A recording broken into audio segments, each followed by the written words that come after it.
साथियों, निश्चित रूप से यह व्याख्यान का क्रम अध्यात्म विज्ञान को लेकर है और इस पर लगातार प्रत्येक बिंदु पर अध्यात्म विज्ञान का ही विमर्श होना है। एक जिज्ञासा सदैव रहती है कि क्या अध्यात्म वास्तव में क्या है, क्या विज्ञान है। तो इससे पहले हमें विज्ञान को समझना होगा कि आखिर विज्ञान क्या है, जिसे हमारे धर्मशास्त्रों ने तत्व ज्ञान की संज्ञा दी है। मानस में स्वयं भगवान कहते हैं कि मुझे प्राणियों में मनुष्य, मनुष्य में ब्राह्मण, ब्राह्मणों में भी श्रुतिधारी और उनमें विज्ञानी और ज्ञानियों में भी विज्ञानी, और फिर क्रमशः दास्य भक्ति पर बात आ जाती है। तो हम इसी क्रम पर चलना है, विमर्श इसी क्रम में हम करें, लेकिन उसका अभिनव प्रयोग, यानी हम जो हमारे प्रस्थानत्रयी, ब्रह्मसूत्र, वेदांत और श्रीमद् भगवद गीता है, उसे लेकर के हम उस शैली में समझने का प्रयास करें जिस शैली को हम अच्छे ढंग से पकड़ सकते हैं।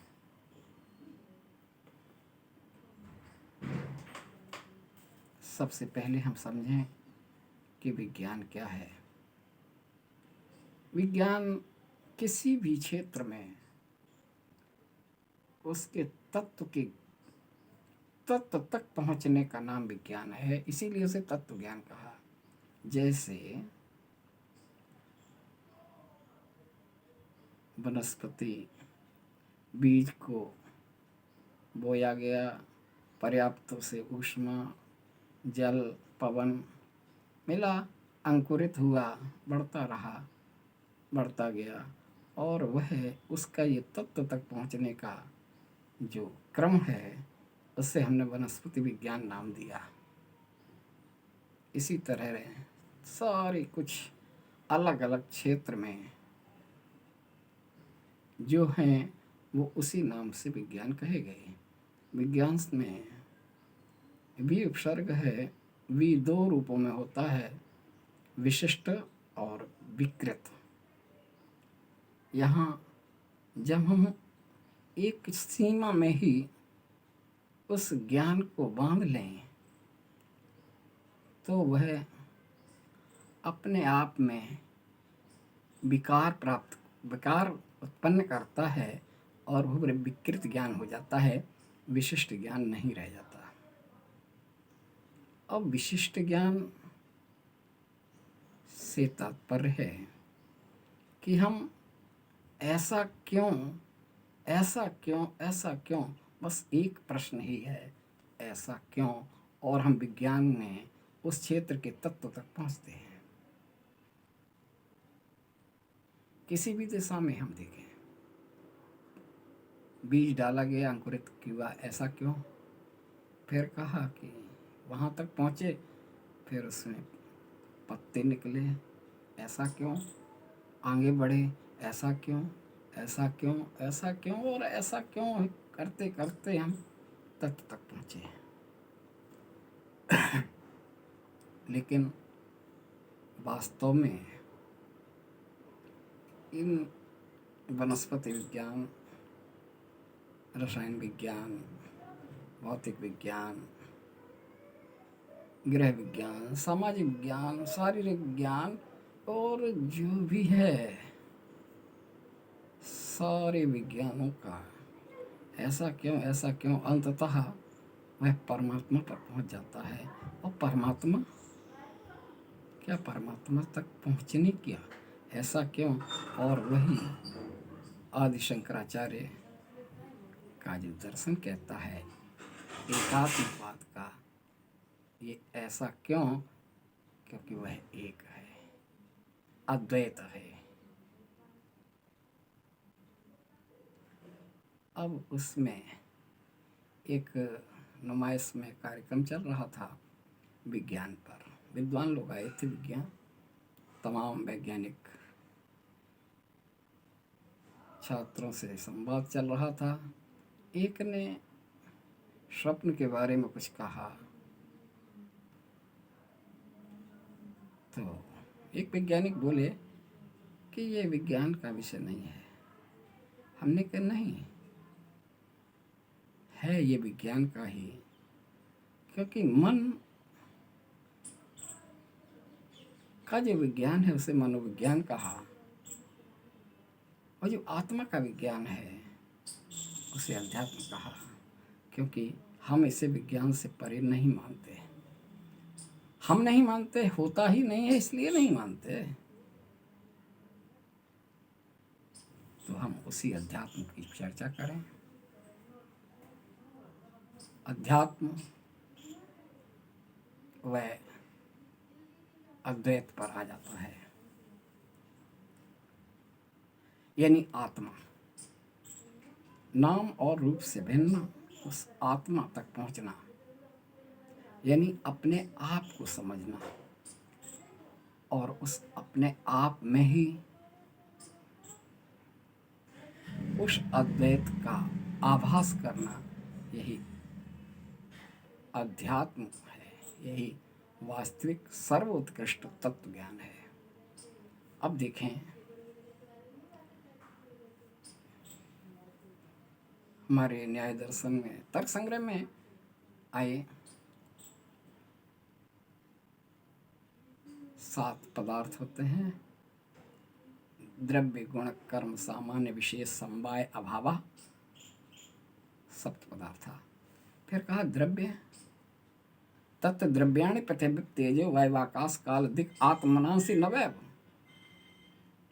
अब उन 9 में जब बात आती है तो उसमें हमारे 5 तो वो तत्व हैं जिससे शरीर की संरचना होती है, पृथ्वी जल तेज वायु आकाश। फिर कहा काल, दिशा, आत्मा और मन, और इन सब का अपना अपना विज्ञान है, और वह विज्ञान आत्मा के यानी अध्यात्म तक पहुंचता है। थोड़ी देर के लिए हम दृष्टांत के रूप में बताएंगे। आज ये सूचना प्रौद्योगिकी का क्रांति दौर है, 21वीं सदी का पूर्वार्ध है। हर कोई कंप्यूटर और मोबाइल से लगा रहता है, क्योंकि अगर आज के समय में कंप्यूटर का ज्ञान नहीं है तो वो निरक्षर है। उसके पास बहुत डिग्रियां डिप्लोमा हैं, लेकिन फिर भी वह अपने आप में निरक्षर ही कहा जाता है। अब हम उस साक्षरता की ओर तब जाते हैं जब हम अध्यात्म को भी उसी परिप्रेक्ष्य में समझने का प्रयास करें। थोड़ी देर के लिए हम कंप्यूटर और इस देह की साम्यता पर सोचें। 2 तत्व हैं, एक सगुण तत्व है और एक निर्गुण तत्व। अगुण सगुण नहीं कछ भेद है क्या? कंप्यूटर में भी ये जो आज का दौर है इसमें भी 2 तत्व हैं। सगुण तत्व को कहा हार्डवेयर जो हमारे सारे सिस्टम में लगे हुए जितने भी उपकरण हैं, सीपीयू, मदरबोर्ड से सब कुछ वह शरीर है, यानी शरीर ही सिस्टम है। और शरीर में हमारी ज्ञानेंद्रियां हैं, कर्मेंद्रियां हैं। जो दिखाई दे रहा है, जैसे कहें कि पोस्टमार्टम में शरीर के अंदर जितना भी कुछ है वो सब हार्डवेयर है। यहाँ रक्त भी है, हड्डियाँ भी है, मांस भी है, सब कुछ है, ये हार्डवेयर है। तो हार्डवेयर अर्थात सगुण तत्व। सगुण तत्व किस पर काम करता है? सगुण तत्व निर्गुण तत्व पर काम करता है, अर्थात हार्डवेयर काम करता है सॉफ्टवेयर पर। निर्गुण तत्व जैसे कहा, जिस तरह से सिस्टम में अलग अलग होते हैं, हम पेज बनाते हैं अखबार के, तो पेज मेकर पे काम करते हैं या क्वार्क एक्सप्रेस पे काम करते हैं। फोटो लगानी है, फोटोशॉप पे काम करते हैं, MS Word, MS Excel, PowerPoint, यानी जो भी हैं सब कुछ निर्गुण तत्व हैं। और वो निर्गुण तत्व अपने आप काम नहीं करता, वो सॉफ्टवेयर हार्डवेयर पर काम करता है, सॉफ्टवेयर। अब ये शरीर में, शरीर हमारी इंद्रियां, कर्मेंद्रियां, ज्ञानेंद्रियां, ये सब किस पर काम करती हैं? ये भी निर्गुण तत्व पर काम करती हैं। और हमारे निर्गुण तत्व में क्या है? तो कहा मन। एक ये सॉफ्टवेयर है मन। मन, और मन ऐसा है जिससे सारी हमारी इंद्रियां जुड़ी हुई हैं। जैसे पृथ्वी का तत्व है, और पृथ्वी के तत्व का गुण है गंध, और गंध को ग्रहण करने वाली हमारी ज्ञानेंद्रिय है नासिका, घ्राण। जल का तत्व रस, गुण रस है, और रस को ग्रहण करती है रसना जीवा। तेज का गुण रूप है, और रूप को ग्रहण करती है नेत्र, चक्षु। आकाश का गुण शब्द है, और शब्द को ग्रहण करते हैं कान। यानी हमारी ज्ञानेंद्रियां जो है वो कहाँ काम कर रही हैं, लेकिन वे तब काम करती हैं जब उसका मन का सॉफ्टवेयर एक्टिव होता है। एकाएक किसी से कहा कि अमुक व्यक्ति निकले तो ये बात कह देना। अब वो कहता है या नहीं कहता? पूछा क्यों? कह दिया कि नहीं, हम देख तो रहे थे, लगातार बड़ी दृष्टि दम लगा करके देख रहे थे, लेकिन वे कब निकल गए हम जान नहीं पाए, देख नहीं पाए। अब आंखों ने देखना बंद कर दिया था उस समय जब वो व्यक्ति निकला। इसका तात्पर्य है कि उस समय मन के सॉफ्टवेयर ने कुछ और सॉफ्टवेयर पर आप उसे मिनिमाइज कर करके काम करने लगे, यानी आंखों ने देखना बंद कर दिया। प्रेजेंट बॉडी अपसेंट माइंड कहते हैं ना, मन को कहीं और ले गए। मन क्या है? मन एक इंटरनेट का बड़ा अच्छा वो है, इंटरनेट है, सर्वर है। कितना तेज गति से चलता है, जहाँ बैठे हैं वहीं से हम सारी दुनिया के जो वेबसाइट चाहते हैं खोल के देख लेते हैं। मन घर में क्या हो रहा, अमुक जगह क्या, अरे वो हमारा कार्यक्रम था, हमें वहाँ बुलाया गया, हमें भी जाना है। तो मन हमारा इतनी तेजी से सारा कुछ देखता सुनता रहता है, वेबसाइटों पे घूमता रहता है।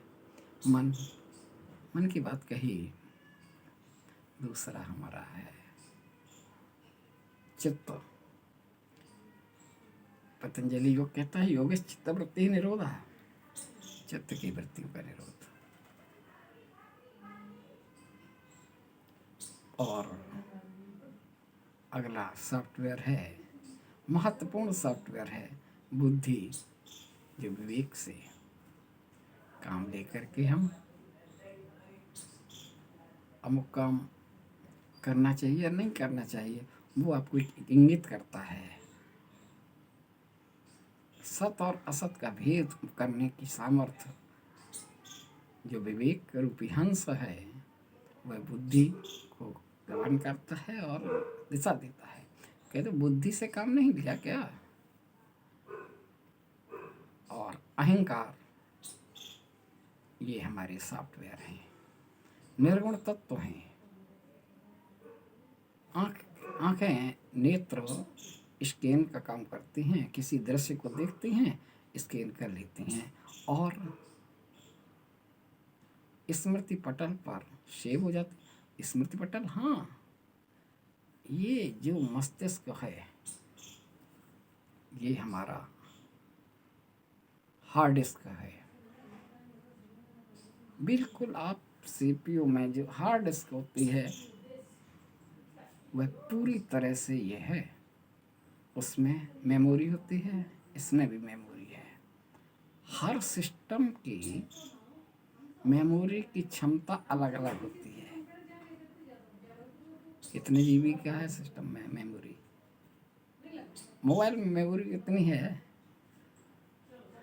हर व्यक्ति की, हर प्राणी की मेमोरी में अंतर है। कोई बार बार रटाने पर बच्चा नहीं याद कर पाता है, कोई एक बार सुन करके, एक बार पढ़ करके ही उसे वह हृदयंगम कर लेता है। स्मृति पटल ये है मेमोरी। उसी तरह से पूरा कुछ सब हार्ड डिस्क ये है। और जब हार्ड डिस्क ये है और ये हार्ड डिस्क में जो हैंग होना, और हैंग होना ही नहीं, उसे नमी और अधिक तापमान में से बचाना।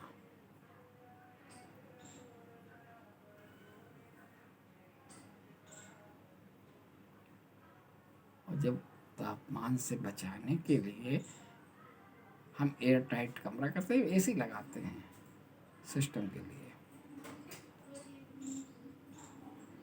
ईश्वर ने हमें बाल दिए संतुलित रखने के लिए। धर्मशास्त्रों ने हमें चंदन लेपन का संकेत दिया, एक अनिवार्यता दी। और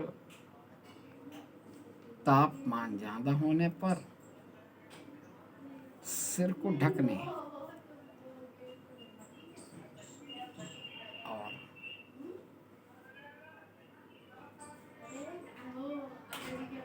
ये सारा कुछ संतुलित रखने के लिए है, दिमाग पर गर्मी न चढ़ जाए और सर्दी में गड़बड़ ना हो जाए। हार्ड डिस्क की बड़ी सुरक्षा करनी होती है।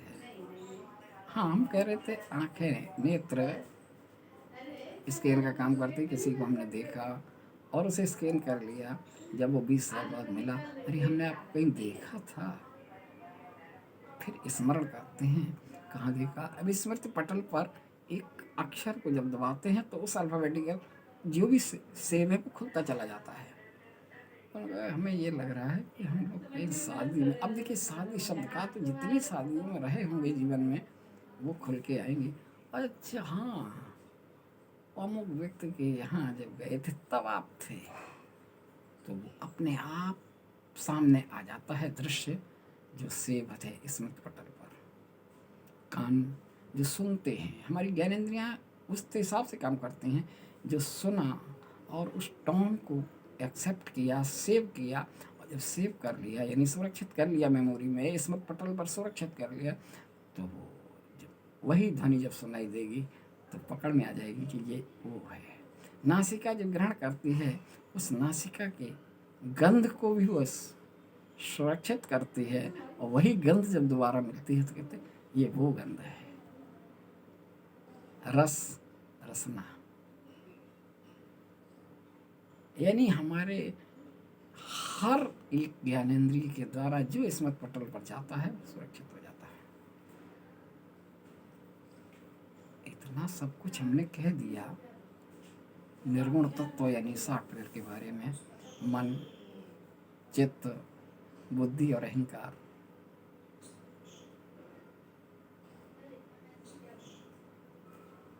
लेकिन हम उस मुख्य बिंदु तक जाएंगे, लेकिन थोड़ी देर के लिए हम इस हार्ड डिस्क को सुरक्षित रखने के लिए हमने बता दिया कि एयर टाइट रखते हैं, पूरी तरह सर्दी और गर्मी से बचाते हैं। लेकिन यहाँ वायरस भी है। वायरस क्या है, कभी सोचा? निश्चित रूप से इधर उधर की सीडी लगाने से, करप्ट सीडी, पेन ड्राइव,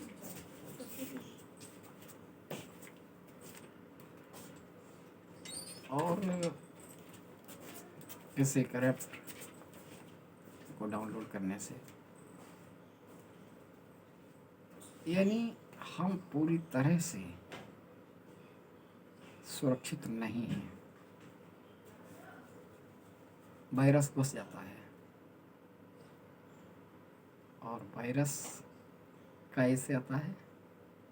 बस सीडी या पेन ड्राइव इधर उधर की लगने से, यानी कानाफूसी से इस मस्तिष्क में एक ऐसा वायरस आ जाता है जो उसको वष्ट कर देता है। फिर एंटीवायरस भी है,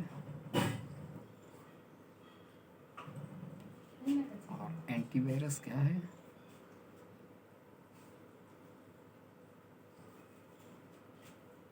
सद्गुरु का विमर्श, धर्मशास्त्रों का स्वाध्याय और सत्संग, ये हमारे अंदर के वायरस को स्कैन करके नष्ट करता रहता है। हाँ, तो हम बात कर रहे थे अध्यात्म की, और अंतः जो निर्गुण तत्व हैं बॉडी का, पोस्टमार्टम करने पर भी नहीं दिखाई देगा। न तो मन मिलेगा, न चित्त मिलेगा, न अहंकार मिलेगा, न बुद्धि मिलेगी, और आत्मा ही तो विंडो है। सारा कुछ जो काम हार्डवेयर कर रहा है वो विंडो पर चल रहा है। विंडो ही आत्मा है।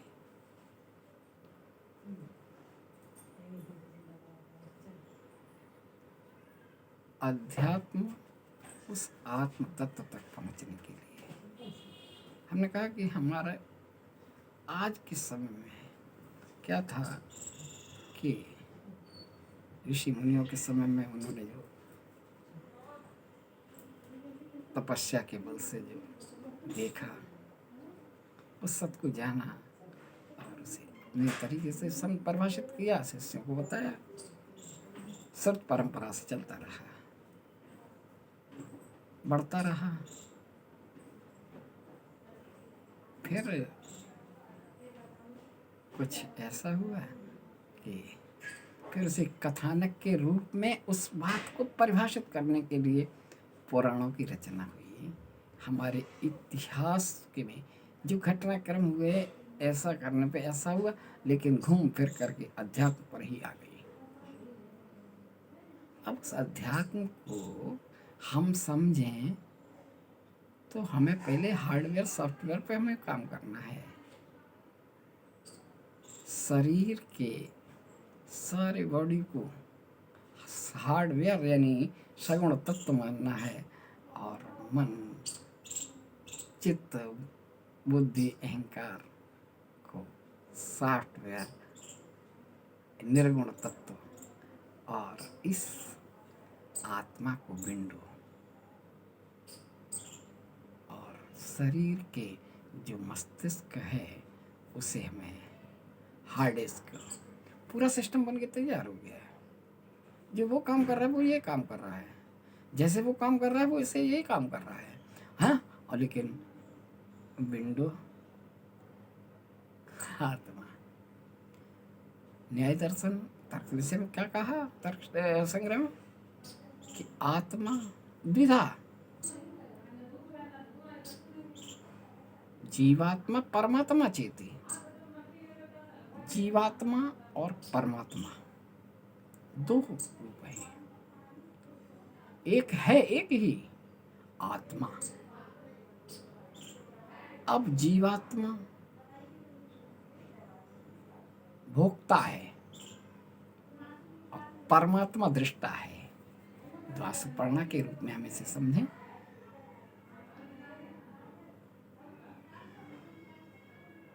अब दृष्टा और भोक्ता, अब उस भोक्ता को ही दृष्टा बना देना,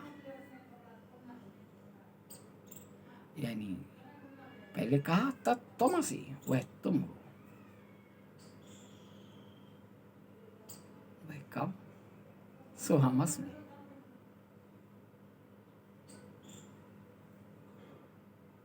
यानी जीवात्मा में ही परमात्मा को देखना, यानी उसकी अनुभूति ही अध्यात्म है, क्योंकि आत्मा ही परमात्मा है और आत्मा ही जीवात्मा है। आगे अगले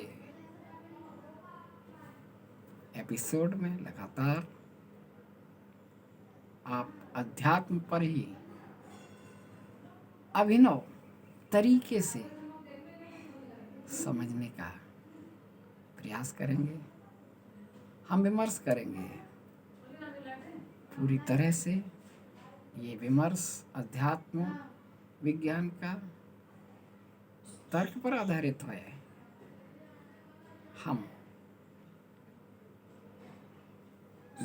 वेदांत पर ही काम करते हैं, लेकिन हम बात कह रहे हैं, पहले हम निर्गुण से सगुण की ओर जाएंगे, यानी हम अध्यात्म से हम साकार रूप में आएंगे, यानी निराकार से साकार की ओर आएंगे। पैदा होता क्या है कि जब दर्जा 1 में बच्चा पढ़ता है, दाखिला होता है, तो उसे भाषा विज्ञान की उस तत्व को नहीं बताया जाता, बल्कि प्रतीक रूप में, छोटे आ से अनार, बड़े आ से आम।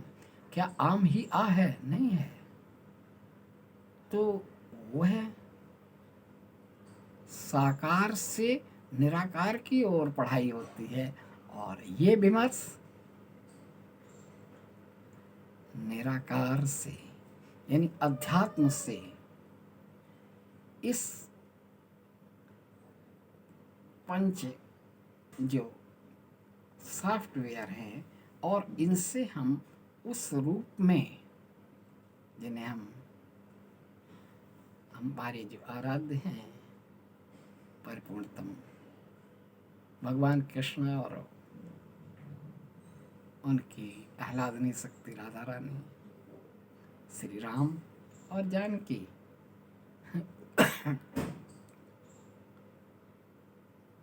भोले बाबा, वागर्थाविव संपृक्तौ वागर्थ प्रतिपत्तये जगता पितरौ वंदे पार्वती परमेश्वरौ, उनकी भी चर्चा करेंगे। तमाम पौराणिक आख्यानों पर